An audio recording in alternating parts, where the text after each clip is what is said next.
सहना भवतु सहनो भुनक्तु सह वीर्यं करवावहे तेजस्विनावधीतमस्तु मा विद्विषावहे। ओम शांति शांति शांति। हे कृष्ण करुणा सिंधो दीनबंधो जगतपते गोपेश गोपिका कांतं राधा कांतं नमोस्तुते। गुरुर्ब्रह्मा गुरुर्विष्णु गुरुर्देव महेश्वरः गुरुर् साक्षात् परब्रह्म तस्मै श्री गुरवे नमः। म्हणे अर्जुना आधी पाही हे उचित काय ये ठाई तू कवन हे काही करीत आहासे। भगवंताच्या असीम कृपेने विश्वमाऊली ज्ञानोबरायाच्या असीम कृपेने सकल संतांच्या आशीर्वादाने सद्गुरुदेवांच्या आशीर्वादाने चालत असलेल्या नित्य ज्ञानेश्वरी चिंतनामध्ये आज आपण ओवी क्रमांक 6 अध्याय क्रमांक 2 आणि ओवी क्रमांक 6 पासून प्रारंभ करत आहोत। कालच्या चिंतनामध्ये आपण पाहिलं की संजय जो आहे तो संजय पहिलं धृतराष्ट्राला सांगत आहे, काय सांगत आहे की एवढं सांगत आहे की अर्जुन हा विषादयुक्त झालेला आहे, दुःखाश्रू तो ढाळत आहे आणि भगवंत अर्जुनाला काय बोलले एवढंच या श्लोकामध्ये कालच्या चिंतनामध्ये आपण पाहिलं। आज आपण आणि जो काही दुसरा श्लोक आहे कुतस्त्वा कश्मलमिदं विषमे समुपस्थितम अनार्यजुष्टमे स्वर्गम कीर्तिम कर्म अर्जुन, याचंही चिंतन आपण काल पाहिलं की अनार्य अस्वर्गम अकीर्तिम, जर अर्जुनाने युद्ध प्राप्त केलं नाही तर अर्जुनाला अनार्य समजलं जाईल, दुसरी गोष्ट त्याला स्वर्गाची प्राप्ती होणार नाही आणि तिसरी गोष्ट त्याची कीर्तीसुद्धा होणार नाही, म्हणजे कीर्तीसुद्धा एक प्रकारे अपमान होईल। म्हणजे अशा पद्धतीने आपण काल चिंतन पाहिलं। आज माऊली ज्ञानोबराया काय सांगतात ते आपण बघू। म्हणे अर्जुना आधी पायी ही उचित काही ये ठाई तू कवन हे काही करत आहासी। अरे भगवंत अर्जुनाला म्हणत आहे की या ठिकाणी म्हणजे या रणांगणावर जिथे लढण्यासाठी आलेला आहे अर्जुन आदी सगळे, या समरांगणावर, या रणांगणावर, या कुरुक्षेत्रावर, या ठिकाणी हे जे काही तुझं जे आहे ते करणं किंवा हे जे काही तुझ्या ठिकाणी कृपाळूपणा, जो काही विषादपणा हा तुझ्या ठिकाणी जो निर्माण झाला हे काही योग्य नाही, हे काही योग्य नाही। आणि त्यांना हेही सांगून देत आहे की हे जे करत आहे ते योग्य नाही। दुसरी गोष्ट हेही सांगत आहे की तू जो आहे तू कोण आहेस। कारण माणसाला कधी कधी काय होतं की माणसाला आपल्या स्वरूपाचं ज्ञान नसतं आणि स्वरूपाचं ज्ञान नसल्यामुळे त्याला स्वरूपाचं ज्ञान प्राप्त करून द्यावं लागतं। अरे एखाद्याकडे एवढं सामर्थ्य असतं पण त्या सामर्थ्याचं जर त्याला ज्ञान नसेल तर तो त्या सामर्थ्याचा उपयोग करू शकत नाही। एखाद्याकडे भयंकर अशी बुद्धिमत्ता असते पण त्या बुद्धिमत्तेचा तो उपयोग करत नाही, म्हणून त्याला त्याचं जर ज्ञान करून दिलं, जसं हनुमंतराय जे होते ते हनुमंतरायाला एवढं सामर्थ्य त्यांच्याकडे, ते लहानपणीच ते हनुमंतराय म्हणतात सूर्याला गिळण्यासाठी गेले होते। कोणाला? सूर्याला। त्यावेळेस हनुमंतरायाला असं सांगितलं होतं की बाबा तुमचं जे काही शक्ती आहे त्या शक्तीचं तुम्हाला विसर पडेल आणि ही शक्ती केव्हा कमी पडेल, जेव्हा राम संकटात असतील त्यावेळेस या शक्तीचा तुम्हाला उपयोग होईल। मग जामवंताने त्यांना त्यांच्या शक्तीचं काय करून दिलं? ज्ञान करून दिलं। आणि मग त्यांनी उडान भरली आणि उडान भरून समुद्र पार करून कुठे गेले? लंकेमध्ये गेले। हे त्याला ज्ञान होतं का? सामर्थ्याचं स्वतःच्या स्वस्वरूपाचं ज्ञान होतं का? नाही। मग या ठिकाणी सुद्धा जे काही भगवंत आहे, पहिली गोष्ट तर त्यांना हे सांगत आहे अर्जुनाला की या ठिकाणी हे जे काही करत आहे ते योग्य नाही। आणि दुसरी गोष्ट म्हणजे तू कोण आहे? अरे तुझा परिचय काय आहे? तुझं सामर्थ्य काय आहे? तुझ्यामध्ये काय शक्ती आहे याचा तू विचार कर. तुझ्याकडे सामर्थ्य काय आहे, तू कोण आहेस आणि काय करत आहेस याचा तू विचार केला पाहिजे. अरे एखादा माळकरी माणूस जर नॉनव्हेजच्या हॉटेलवर दिसला तर आपण त्याला म्हणतो, अरे ही हॉटेल कशाची आहे, नॉनव्हेजची आहे. आणि इथे तू कोण आहे, तुझा परिचय काय, तू महाराज आहे, कीर्तनकार आहे आणि तू काय करत आहे, या हॉटेलवर उभा आहे. या हॉटेलवर काय पाणी पिण्यासाठी का होईना, पण या हॉटेलवर जाणं तुला योग्य नाही. त्यांना स्वरूपाचा परिचय. या ठिकाणी भगवंत म्हणतात तू एक योद्धा आहे, सामर्थ्यशाली योद्धा आहे. भगवंताला काय सांगायचं आहे समोर तर सांगणारच आहे, पण हे जे करत आहे ते मात्र तू योग्य करत नाही, किंवा हे जे काही तुझं चालू आहे ते मात्र योग्य नाही. आता माऊली पुन्हा सांगतात, तुझं सांगे काय झाले, कवन उने आले, करिता काय ठेले खेदू कैसा. या ठिकाणी माऊली सांगतात की अरे अर्जुना, या प्रसंगी तुला काय झाले. अरे तू लढण्यासाठी आला होता ना युद्धामध्ये, या ठिकाणी रणांगणावर तू काय घरून काय निस्ता इथे कशासाठी आला होता, युद्ध करण्यासाठी आला होता ना. काही निस्ता इथे येऊन हे करण्यासाठी नव्हता आला तू, की शोक करण्यासाठी विषाद करण्यासाठी नाही आला तू तर लढण्यासाठी आला होता. तुला तर लढायचं होतं आणि तू या ठिकाणी तुला हे समजत नाही की या ठिकाणी तुझ्या ठिकाणी तुझं सांगे काय झाले, काय झालं तुला नेमकं, काय तुझा प्रसंग आला की तू हे सगळं योद्धव्य किंवा युद्ध करण्याचे जे काही तुझ्या ठिकाणी असणारं सामर्थ्य आहे त्या सामर्थ्याला भुलून अशा पद्धतीने काय करत आहे, तुझं कर्तव्य काय आहे ते कर्तव्य सोडून तू विषाद करत आहे, दुःख करत आहे, शोक करत आहे. आणि कवन उने आले, आणि तुला काय असं कोणता कमीपणा तुला आला आहे, काय कमीपणा आला आहे. आणि करिता काय ठेले खेदू कैसी, आणि कर्तव्य अशा पद्धतीने मध्येच का थांबवले आणि एवढा खेद करण्याचे कारण तरी काय. अरे कर्तव्य आहे. अरे तुम्ही आता 10व्या वर्गात आहे, 9व्या वर्गात आहे, आणि 10व्या वर्गात असताना जर तुम्हाला पेपरच्या परीक्षेला जर तुम्ही समोर आले, 1-1.5 महिन्यानंतर पेपर आहे, 10 फेब्रुवारीपासून पेपर आहे, म्हणजे किती दिवस राहिले, 40 दिवस. तर आज जर तुम्ही अभ्यास केला नाही, काय केला नाही, अभ्यास केला नाही, तर त्याचा परिणाम दुःखाचा आहे. परिणाम काय आहे, ज्यावेळेस रिझल्ट येईल त्यावेळेस रिझल्ट काय असेल, तुम्ही नापास होसाल, हा त्याचा परिणाम असेल. मग ज्या पद्धतीने तुझं कर्तव्य सोडून, कर्तव्य काय आहे तुमचं, आता अभ्यास करणं हे कर्तव्य आहे, पण जर तुम्ही कर्तव्य सोडून जर तुम्ही बाकीच्याच गोष्टी करत राहिले, अभ्यास केला नाही, तर त्याचा परिणाम काय आहे, परिणाम, तर त्याचा परिणाम म्हणजे हाच आहे की त्याचा परिणाम की तुम्हाला काय होईल, रिझल्ट त्याचा नापास येईल. त्या पद्धतीने या ठिकाणी जर समजा अर्जुन लढलाच नाही, काय होईल, अर्जुन लढलाच नाही तर अर्जुनाची काय होईल, अकीर्ती होईल. अर्जुन लढलाच नाही तर त्याला स्वर्ग प्राप्त होणार नाही. अर्जुन लढलाच नाही तर आणखीन त्याच्या आर्यत्वाच्या भूमिकेविषयी किंवा सामर्थ्याच्या भूमिकेविषयी शंका निर्माण होईल. तू अनुचिता चित्त नेदशी, धीरू काहीच न सांडिसी, तुझेने नामे अपयशी दिशा रंगीजे. तू अनुचिता चित्त नेदिसी, तू अनुचित गोष्टीकडे लक्ष देत नाहीस. अरे एक उचित असते, एक अनुचित असते. तू अनुचित गोष्टीकडे लक्ष देत नाहीस, कधीही आपले धैर्य सोडत नाहीस, आणि केवळ तुझ्या नामाचा उच्चार केल्याने अपयश 10 दिशाच्या पलीकडे जाते. अरे उचित गोष्ट आणि अनुचित गोष्ट. अनुचित गोष्ट म्हणजे जी योग्य नाही ती अनुचित गोष्ट. अरे व्यसन करणे, तंबाखू खाणे, भांडणं करणे, जे करायचं नाही ते करणं, ही कोणती गोष्ट आहे, अनुचित आहे. आणि उचित कोणती आहे, तुम्हाला जे दिलेला नित्यनेम आहे, अभ्यास आहे, हरिपाठ आहे, गायन आहे, वादन आहे, जे तुम्हाला तुमची जबाबदारी तुमच्यावर आहे किंवा जे काही तुमचं कर्तव्य आहे ते करणं, ही गोष्ट उचित गोष्ट. आश्रमामध्ये आहे तर आश्रमातल्यासारखं वागणं, ही गोष्ट उचित गोष्ट.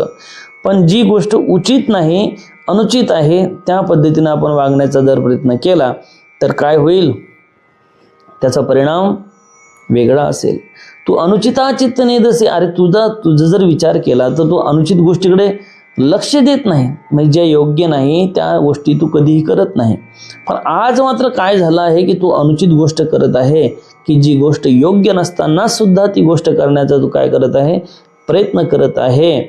आणि कधीही आपलं धैर्य सोडत नाहीस. कोण? अर्जुन जो आहे, अर्जुन हा केवळ धनुर्धर नव्हता तर प्रचंड धैर्यशाली योद्धा होता. काय होता? केवळ तो काय नव्हता, धनुर्धर नव्हता, तर त्यांच्या ठिकाणी प्रचंड धैर्य होतं.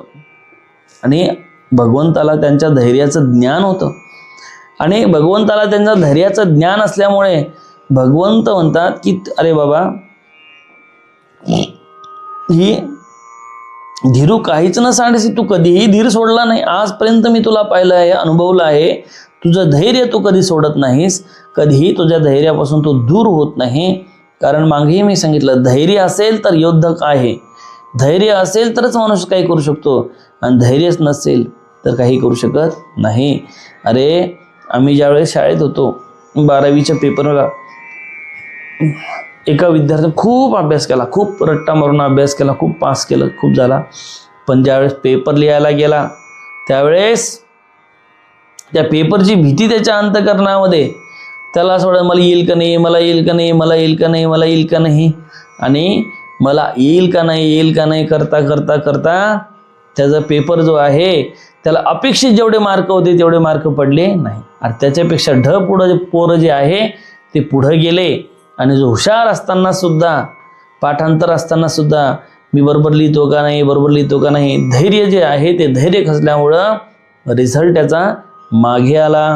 अरे जर पोहायला तुम्ही गेले नदीमध्ये, विहिरीमध्ये, तर काय लागतं? धैर्य लागतं. आणि जर तुम्ही विहिरीमध्ये गेले, हातपाय सोडून दिले की मी बुडतो बुडतो बुडतो बुडतो आणि हातपायच हलवले नाही तर काय होईल?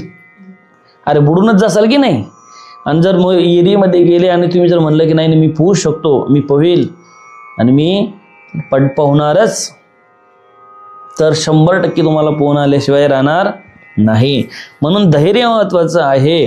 आणि धीरू काहीच न सांडसे, तू कधीच धीर तुझा सोडला नाही. तुझेनी नामे आपेशी दिशालंगी जे. अरे तुझ्या नावाने संपूर्ण ज्या काही तुझं जे म्हणतात की केवळ तुझ्या नामाचा उच्चार केल्याने ह्या ज्या काही अपयशदायी दिशेच्या पलीकडे निघून जातं. तुझ्या नावाचा उच्चार केल्याने अर्जुन म्हटलं तरीही अपयश शिल्लक राहत नाही.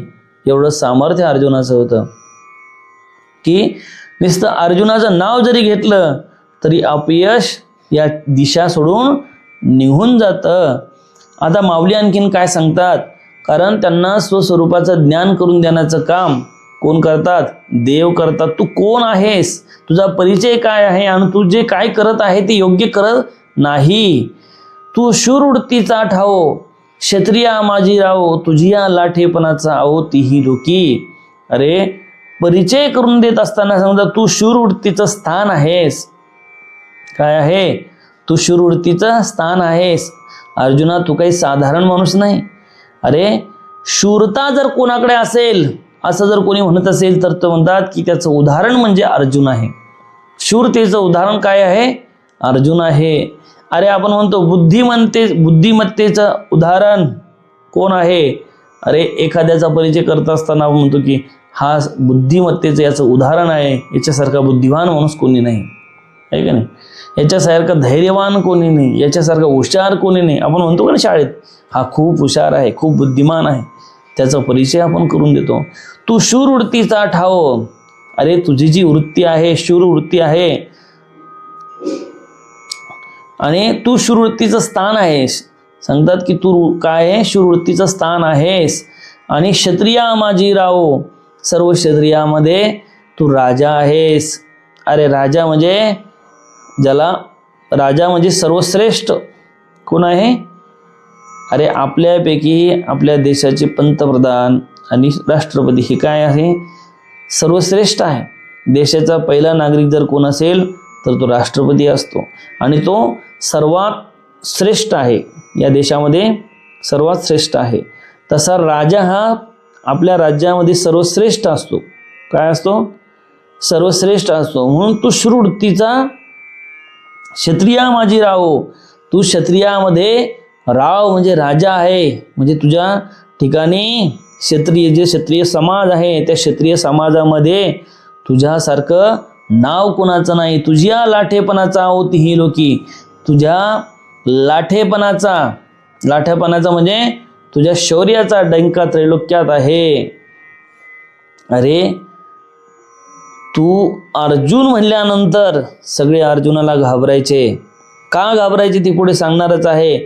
तिन्ही लोकांमध्ये अरे एखादा व्यक्ती आहे, काय आहे, एखादा व्यक्ती आहे आणि त्या व्यक्तीने एखाद्या बलाढ्य व्यक्तीला हरवलं तर त्या बलाढ्य व्यक्तीचा हरवलं म्हणून त्याचा काय होतो, जो हरवणारा आहे, जो जिंकणार आहे त्याचं नाव होत असतं, ठीक आहे.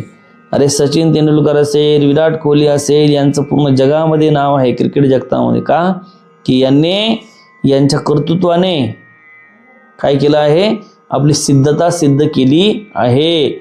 तसं अर्जुनाने सुद्धा आपलं कर्तृत्व जे आहे ते कर्तृत्व दाखवून दिलं होतं. तर काय कर्तृत्व दाखवलं होतं अर्जुनाने की ज्यामुळे तिन्ही लोकांमध्ये यांचा डंका वाजला किंवा तिन्ही लोकांमध्ये यांचं नाव झालं. तर सांगतात, तू संग्रामी हरू जिंकिला, निवांत कवचाचा टाव फेडिला, पवाडा तुवा केला गंधर्वासी. तुवा संग्रामी हरू जिंकिला. अरे हर म्हणजे कोण, हरू भगवान शंकर. भगवान शंकराला अर्जुनाने जिंकलं होतं. अरे एवढ्या मोठ्या माणसाला जर परास्त केलं म्हणल्यानंतर त्यांचं नाव होणार नाही का, अर्जुनाचं नाव होणार नाही. अरे संग्रामामध्ये त्यांनी भगवान शंकराला परास्त केलं होतं आणि स्वतः जिंकले होते. त्यानंतर निवांत कवचाचा ठाव फेडिला. निवांत कवच नावाचा जो राक्षस होता त्याचा ठाव ठिकाणा लावण्याचं काम कोणी केलं होतं, या अर्जुनाने केलं होतं. आणि पवाडा तुवा केला गंधर्वासी. आणि तुझी ही जी अपार कीर्ती आहे ती कीर्ती जी केली आहे त्याचे पोवाडे आज सुद्धा गंधर्व गातात किंवा त्यांनी गायले आहे. अरे युद्धामध्ये तू शंकराला जिंकलं, युद्धामध्ये तू निवांत कवच नावाचा राक्षस त्याचा ठाव ठिकाणा लावला, त्याचे पोवाडे आज सुद्धा काय गंधर्व गातात किंवा त्यांनी गायलेले आहे. तुझी कीर्ती ही अपार कीर्ती तुझी आहे हे परिचय करून देत आहे. कोणाला, अर्जुनाला. पाहता तुझे नी पाडे, दिसे त्रैलोक्य ही थोकडे, ऐसे पुरुषत्व चोखडे पार्था तुझे.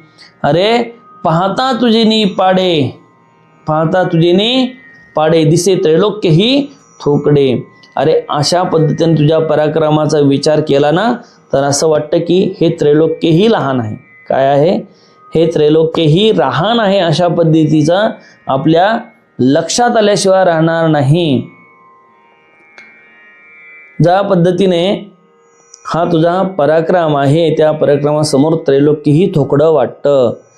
तो तुकी आजी येथे सांडुनिया विवृत्ती ते अधोमुख रुदनाते करिता हसे. आणि तो तू काय, तो कोणता, अरे ज्याने संग्रामामध्ये हराला जिंकला आहे, तो ज्याने संग्रामामध्ये निवांत कवचाचा ठाव फेडला आहे, तो अरे ज्यांचे पोवाडे गंधर्व गातात तो कोण, अर्जुन.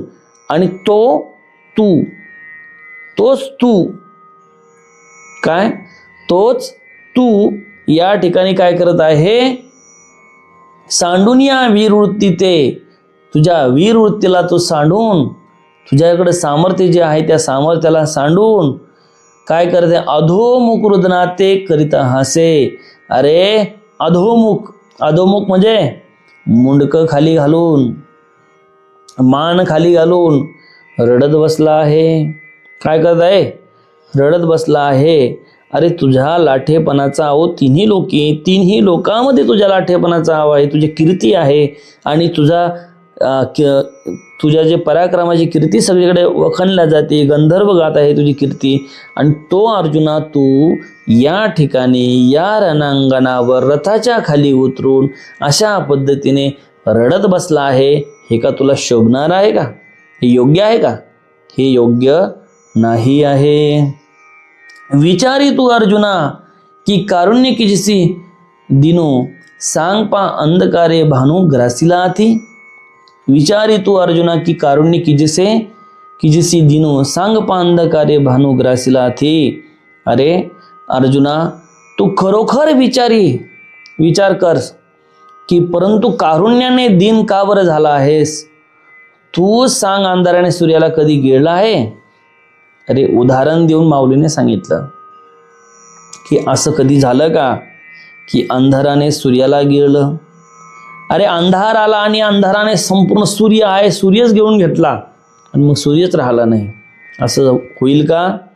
अरे अंधार, अरे माऊली तर अमृतानुभवामध्ये म्हणतात, काय म्हणतात, सूर्यासी अंधकारो काही झाला होता गोचरू परी तमारी हा डगरू आलाच की. सूर्याने कधीही अंधकाराला पाहिलंच नाही, सूर्याने कधीही अंधकाराला पाहिलंच नाही, परंतु तरीही सूर्याला अंधकाराचा नाश करणारा, काय म्हटलं जातं, अंधकाराचा नाश करणारा तमारी म्हणल्या जातं. सूर्याची आणि अंधकाराची कधी भेटीच झाली नाही. अरे सूर्य आल्यानंतर अंधकार जसा पळून जातो, सूर्य दिसायच्या आतच अरे फटफट झालं म्हणतो ना सकाळचं, तेव्हा सूर्य दिसतो का नाही. आणि नुसता सूर्य दिसायला लागला की काय होतं, सगळीकडे अंधार पळून जातो. मग अंधकाराला कधी सूर्याने पाहिलंय का. अरे तो उजाड तो दिसायच्या आत तो अंधार पळून जातो, नुसत्या त्याच्या प्रकाश जोतानच तो बाहेर निघून जातो. आणि असा जो काही भानू आहे त्या भानूला अंधकाराने गिळलं असं होईल का. त्या भानूला अंधकाराने गिळलं असं होईल का, कदापि होणं शक्य नाही. परंतु या ठिकाणी मात्र तुझ्या ठिकाणी हे जे कारुण्य आलं आहे ना, हे अर्जुना तू विचार कर, हे काही कारुण्य तुझं काही बरं नाही. किंवा आणखीन माऊली उदाहरण देतात, ना तरी पवन मेघासी बिहे की अमृतासी मरण आहे. पाहे पा इंधनची गिळणी जाये पावकाते.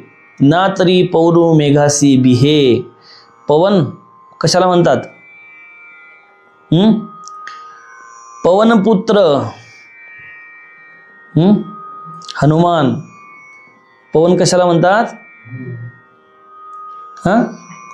अरे हनुमानाला नाही म्हणत, पवन म्हणजे वारा. काय, पवन म्हणजे वारा. वायुपुत्र हनुमान आहे. काय, हनुमंत वायूचा पुत्र आहे म्हणून त्याला म्हणतात वायुपुत्र हनुमान, म्हणत नाही का, वायुपुत्र हनुमान. तसं पवन मेघासी बिहे. अरे जो पवन आहे म्हणजे वायू आहे, वारा आहे, असं झालं का की तो मेघाला घाबरला आणि मेघाला पाहून पवन घाबरून पळून गेला. मेघ कोणते, अरे ज्या वेळेस पावसाळ्याच्या तोंडी काय येतात, मेघ येतात ना.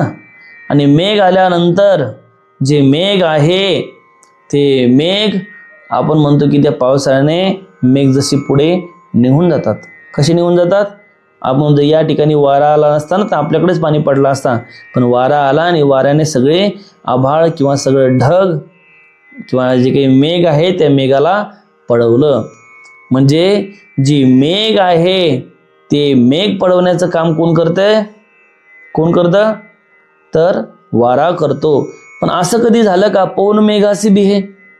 अरे हा जो पवन आहे तो मेघाला घाबरला आणि मेघाला घाबरला असं आजपर्यंत झालं का, आजपर्यंत ही गोष्ट झाली नाही. की अमृतासी मरण आहे. अरे अमृत जे आहे ते अमर करणारं, जे घेतल्यानंतर जे प्राशन केल्यानंतर त्या अमृतामुळे काय होतं, तर माणूस अमर बनतो आणि त्या अमृतालाच मरण आलं असं आजपर्यंत तुम्ही ऐकलं का, असं झालं नाही. किंवा पाहेपा इंधनाची गिळणी जाये पावकाते. काय, पाहेपा इंधनाची गिळणी जाये पावकाते. जसं इंधन आहे, इंधन म्हणजे काय, आपल्याकडं त्याला लाकूड म्हणतात, जळतर म्हणतात है ना. इंधन कोणीकडे म्हणतात, वरडात. तर वरडामध्ये काय म्हणतात, इंधन. आता माऊली ज्या ठिकाणी राहत होते तिथली ही भाषा ही अशी असेल म्हणून माऊली सुद्धा इंधन शब्दाचा उपयोग करतात. पण माऊलीच्या ज्या ज्ञानेश्वरीमध्ये आहे म्हणतात 56 भाषेचा केला असे गौरव. 56 भाषेचे शब्द या ज्ञानेश्वरीमध्ये आलेले आहे. किती भाषेचे? 56 भाषा यामध्ये ज्ञानेश्वरीमध्ये आपल्याला दिसतील. म्हणून पाहे पा इंधनाची घेऊन जाय पाव का ते, असं कधी होऊ शकलं का की जे इंधन आहे म्हणजे अग्नी जो आहे त्या अग्नीला इंधनाने घेऊन घेतले? असं होईल का? नाही, अग्नी लागला होता आणि इंधन गेला आणि इंधनाने अग्नीच पिऊन घेतला, असं होईल का? हे उलट होईल. जर अग्नी लागल्यानंतर तो जी एवढं इंधन असेल त्या इंधनाला जाऊन भस्म करेल, एवढंच करेल. पण असं होऊ शकत नाही की लाकडाने त्या अग्नीला घेऊन टाकलं, असं कधीही होऊ शकत नाही. असं होऊ शकतं का याचा विचार तो अर्जुना कर. किंवा आणखीन की लवणेची जळविरे संसर्गे काळकूट मरे, सांग पा महापणी दर्दुरे गिरीजे काही. अरे की लवणेचे जळविरे, जसं लवण आहे, लवण कशाला म्हणतात? मिठाला काय म्हणतात? लवण. आणि हे जे लवण आहे हे लवण पाण्यात पडल्यानंतर ते पाण्यात पडल्याबरोबर विरघळतं की अरे तुम्ही भाजीवर मीठ घेता, भाजी पटली असती तर लगेच टाकल्याबरोबर ते लगेच त्यामध्ये विरघळून जातं. माऊली तर म्हणतात की मग असं सांग कधी किंवा मिठात कधी पाणी विरघळले का? अरे असं झालं का कधी की मीठ घेतलं आणि त्या मिठातच पाणी विरघळून गेलं? अरे पाण्यामध्ये मीठ विरघळतं, पण मिठामध्ये पाणी विरघळतं का? अरे जसं एखादी बावली समुद्रामध्ये गेली मिठाची तर ती परत येऊ शकते का? नाही, असं होऊ शकत नाही. तर त्या पद्धतीने सांगतात की जसं पाण्यामध्ये मीठ विरघळतं पण मिठामध्ये पाणी विरघळतं का? नाही. का लवणीची जळविरे संसर्गे काळकूट मरे, संसर्गे काळकूट मरे. अरे सांगतात जसं दुसऱ्याच्या संसर्गाने काळकूट विषाला विष मरेल काय? अरे विष हे मारण्याचं काम करतं. जे काळकूट विष आहे त्या विषाचं उदाहरण मावून दिलं, ते काय करण्याचं? मारण्याचं काम करतं. पण ते दुसऱ्याच्या संसर्गाने ते विषच मेला असं ऐकलं कधी? असं होऊ शकत नाही. किंवा सांग महापणी दर्दुरी गिळे जे काही. अरे जो काही मोठा भुजंग आहे, भुजंग म्हणजे साप, मोठा सर्प, लहान नाही, छोटासा सर्प नाही, मोठा सर्प, आणि त्या मोठ्या सर्पाला बेंडकाने गिळून घेतलं, असं ऐकलं का तुम्ही? अरे बेंडूक सापाला गिळते का साप बेंडकाला गिळतं? अरे साप बेंडकाला गिळतं का बेंडूक सापाला गिळतं? बेंडूक सापाला गिळत, आणि आजपर्यंत तरी आपण पाहिलं नाही की एखाद्या बेंडकाने सापाला गिळलं म्हणून. हे उलट होईल. आणि ते बी माऊली सांगतात की जसा ज्या पद्धतीने एखादा साधारण साप नाही तर महापणी दर्दुरे गिळे जे काही, जो विशाल साप आहे त्या नागाला बेंडकाने गिळावं हे जसं शक्य नाही त्या पद्धतीने सिंहासी झोंबे कोल्हा ऐसा अपाडू आथिके झाला, परी तो त्वा साच केला आजी येथे. सिंहासी झोंबे कोल्हा. अरे कोल्हा जो आहे, कोल्ह्याने सिंहासी झोंबाव म्हणजे कोल्ह्याने सिंहासी युद्ध केलं, किंवा कोल्हा जर स्वतःहून जर सिंहासी युद्ध करायला लागला तर ही गोष्ट शक्य आहे का? किंवा त्यांना परास्त करण्याचा किंवा त्यांच्यासोबत लढायचा जर प्रयत्न केला तर ते शक्य आहे का? कोल्हा कुठे आणि सिंह कुठे? सिंह जंगलचा राजा आहे. हत्ती सुद्धा सिंहाला घाबरतात, विशाल हत्ती, आणि हा कोल्हा कुठे येणार आहे? किस खाई में खसखस असं काहीतरी म्हण आहे ना. तर अशा पद्धतीने की जसा कोल्हा जो आहे तो कोल्ह्यानं कधी सिंहासी झोंबला असं आपण कधी ऐकलंय का? किंवा सिंहासी झोंबे कोल्हा ऐसा अपाडू आतिके झाला, परी तो साच केला आजी येथे. अरे असं कधीही झालं नाही, परंतु अशक्य गोष्ट ही जशी आहे की सिंहास कधी कोल्हा झोंबला अशी ही गोष्ट कधीही होणं शक्य नाही, पण ती त्वा साच केली आजी येथे. भगवंत म्हणतात की तो हा काय केलं, हे करून दाखवलं. काय करून दाखवलं? जसं कोल्ह्याने सिंहाशी लढावं आणि कसं कोल्ह्याने सिंहाशी झोंबावं, त्या पद्धतीने या ठिकाणी तू करून दाखवलेलं आहे. म्हणजे तुझी वीरवृत्ती तू सांडून दिली आहे. आणि तुझ्या ठिकाणी काय आलं आहे, वीरता गेल्यामुळे, धैर्य गेल्यामुळे तुझ्या ठिकाणी काय झाली, करुणा आली आहे. म्हणून अजूनही अर्जुना झने चित्त देसिया हिना, वेगी धीर करून या मना सावध होई. म्हणून माऊली म्हणतात, माऊली म्हणजे ते भगवंताचे शब्द आहे की म्हणून अजूनही अर्जुना झने चित्त देसिया हिना, वेगी धीर करून या मना सावध होई. अरे अजून वेळ गेलेला नाही. हे अज्ञानपण तुझं काय, अजून तरी हीन गोष्टीकडे लक्ष देऊ नको आणि मनाला ताबडतोब धीर दे. हीन गोष्ट कोणती आहे की जे लढायचं नाही, मला युद्ध करायचं नाही, ही हीन गोष्ट आहे.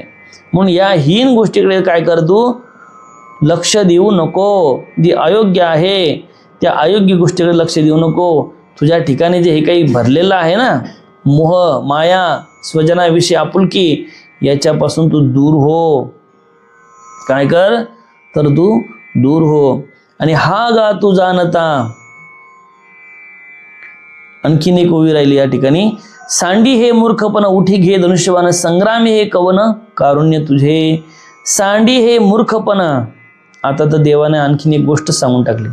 आता देव त्याला म्हणाला हे मूर्खपणा आहे. काय आहे? लढण्याचा जो तुझ्या ठिकाणी निर्णय तू घेतला आहे, हा काय आहे? मूर्खपणा आहे. अरे एखादी गोष्ट करायची ती जर अयोग्य असेल तर आपण मूर्खासारखं काय वागतो तू? माणसासारखं वाग. कशासारखं? माणसासारखं. म्हणजे मूर्खपणा सांडून दे. हा मूर्खपणा उचित नाही, योग्य नाही. म्हणून सांडी हे मूर्ख, उठी घे धनुष्यबाण, संग्रामी हे कवन कारुण्य तुझे. उठ आणि धनुष्यबाण घे. आणि हे संग्रामामध्ये तुझे जे हे कारुण्य आहे, हे काय उपयोगाचं आहे? हे काही कामी पडणार आहे का? आणि हा गा तू जाणता तरीन विचारेसी का, आता सांगे जा वेळ सदयता उचित घाई. या ठिकाणी हा तुझ्या ठिकाणी जे काही कारुण्यता निर्माण झाली आहे, विचार कर. युद्ध प्रसंगी दयाळूपणा कामाचा आहे का? अरे दयाळूपणा असावा, पण या ठिकाणी दयाळूपणा मी तुम्हाला मागे सांगितलं. आपल्या सेनेने जर असा विचार केला, पाकिस्तानची सेना आपल्यावर हमला करू लागली, आपण म्हणू लागलो की बाबा ते बी मनुष्य आहे, आपल्यासारखाच मनुष्य आहे, आपण गोळी मारली तर त्याला वेदना होईल, असा जर विचार भारतीय सैनिकांनी केला तर काय होईल? ते रक्षण करू शकतील का?